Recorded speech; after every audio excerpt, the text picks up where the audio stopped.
Fazendo as Contas, o podcast de finanças e negócios.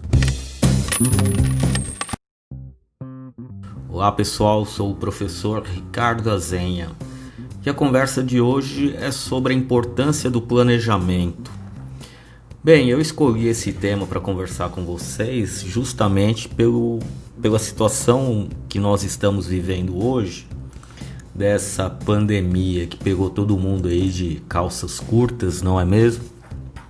Afinal, em nenhum planejamento organizacional tem certeza que os cenários elaborados pelas organizações, nenhuma delas imaginava uma situação parecida com o que nós estamos vivendo hoje. É certo que essa situação ela é algo extremamente diferente. As pessoas até comentam a respeito do novo normal, como é que as pessoas vão agir após a pandemia.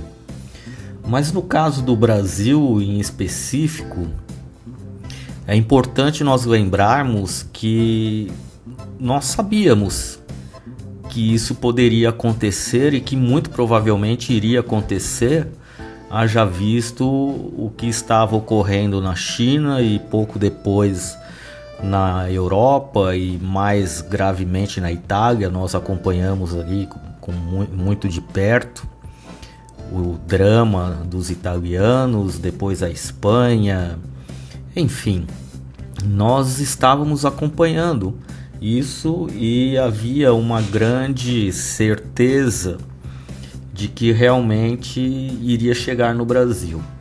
A questão era o quando. E de repente chega ao Brasil e pega as empresas desprevenidas. Mas por que isso acontece? Por que isso aconteceu?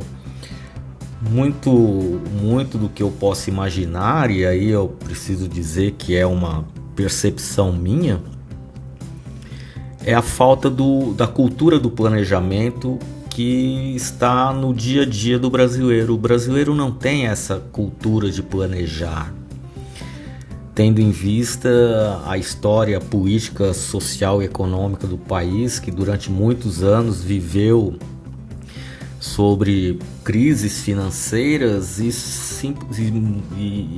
isso mudou apenas recentemente, quando nós tivemos na década de 1994 o Plano Real, que trouxe uma certa estabilidade na economia durante os anos seguintes.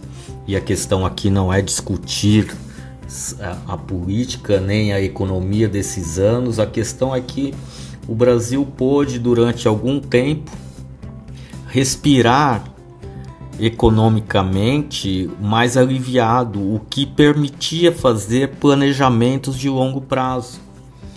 Mesmo assim, a geração daquela época, que é a geração hoje, que está aí com mais de 40 anos, é uma geração que não está acostumada ao planejamento. Poucas são as pessoas que ainda fazem o seu planejamento. E o que tem acontecido é justamente isso, uma falta de planejamento.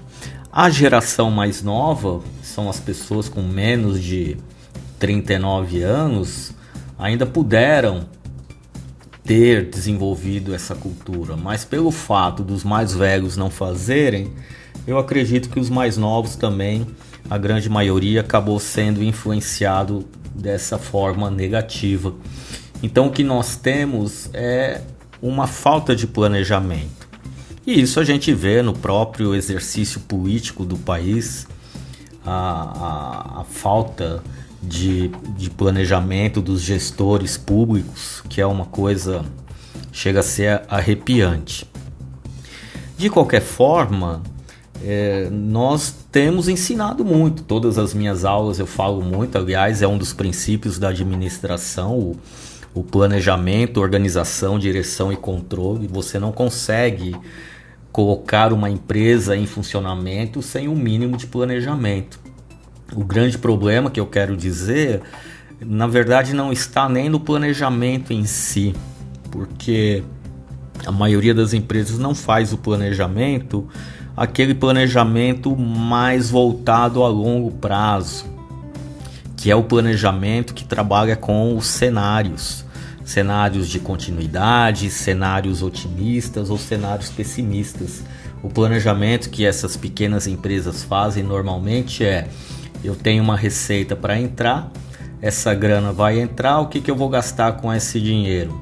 Eles ficam muito no planejamento financeiro, mas que também é insuficiente. E se você for analisar empresas que estão no mundo há mais de 100 anos em funcionamento, eu gosto muito de usar esse exemplo, você vê que essas empresas fazem seu planejamento e estão sempre mudando. Então, se você for analisar para o nosso cenário pandêmico, você vai ver que nós tínhamos uma informação desde janeiro de que a situação era gravíssima. Nós sabíamos, porque era dito isso em todos os meios de comunicação, que o vírus estava se espalhando pelo mundo. Pouco depois nós vimos todo o desespero dos países europeus, como eu pude dizer. E então chegou aqui e pegou todo mundo desprevenido. Por quê? Porque ninguém parou para fazer um planejamento, para se preparar para essa situação.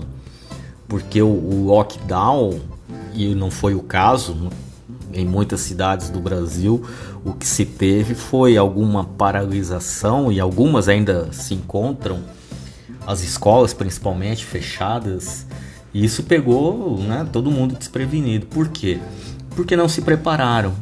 Mas aí você tem uma outra situação, você tem aquela situação daquelas empresas que não têm um planejamento financeiro controlado e que já vinham com certa dificuldade nos seus negócios, e a pandemia simplesmente foi a pá de cal, né? Foi a pá que terminou por enterrar um negócio que já estava no buraco. Por quê? Por falta de planejamento financeiro, por uma série de outros problemas que afetam principalmente os pequenos empresários, porque o pequeno empresário ele comete muitos erros, muitas vezes em função da sua falta de experiência. E o que nós tentamos como professores, como gestores, é justamente alertar os empresários dessa situação. Olha, precisa planejar, precisa guardar o dinheiro, não pode misturar a conta da empresa com a conta da pessoa física. Quer dizer, nós rezamos sempre a mesma cartilha, mas as pessoas parece que não entendem. Por quê? Porque elas estão numa situação tão difícil que precisam do recurso financeiro imediato. E isso é terrível, não é? Porque se você for analisar os dados de empreendedores brasileiros, a grande maioria é um empreendedor por necessidade, aquela pessoa que está passando uma necessidade e por conta disso precisa organizar suas finanças e acaba montando algum tipo de negócio sem a devida experiência, sem o planejamento. Então o alerta que eu faço é: precisa pegar a empresa e planejar os seus recursos. Se você está vendo que não está juntando cliente suficiente para faturar o necessário, precisa diversificar, precisa buscar parceiros, precisa buscar ajuda para que possa sair dessa situação difícil. Não adianta ficar esperando que o governo ou o prefeito, ou sei lá quem, venha te ajudar. Não adianta ficar nisso. Essa é uma coisa que vem do brasileiro, né? A espera do salvador da pátria. Não existe salvador da pátria. O que existe é muito esforço, muita luta, muito trabalho. E isso dá resultado quando você usa as ferramentas corretas. É aquela história do machado. Se você tem 4 horas para cortar uma árvore, eu vou passar 3 horas afiando o meu machado para o restante do tempo eu cortar a árvore. Então você precisa se preparar, você precisa estudar, precisa buscar as ferramentas necessárias para gerenciar o seu negócio. E eu digo mais, a segunda onda está vindo aí. os países da Europa já estão começando a sofrer a segunda onda, você já vê rumores de lockdown. Então é bom se prepararem, porque até que se tenha vacinado todo mundo, e não é ter vacina não, é ter vacinado todo mundo, eu não vejo aí um cenário muito positivo. Na minha percepção, na gestão do meu negócio, eu me prepararia para uma situação bem difícil até meados de 2021. Vamos colocar aí junho e julho de 2021. A coisa não vai melhorar assim no final do ano, tá bom? Bem, espero que você tenha gostado, estou à disposição e vamos nos falando aí pelas redes sociais, tá bom? Um grande abraço, fique em paz e até uma próxima. Espero que você tenha curtido o nosso conteúdo. Se você quiser aprender mais com a gente, se inscreva no nosso canal para receber mais informações. Por hoje é só, até um próximo episódio. Valeu! Espero que você tenha curtido o nosso conteúdo. Se você quiser aprender mais com a gente, se inscreva no nosso canal para receber mais informações. Por hoje é só, até um próximo episódio. Valeu!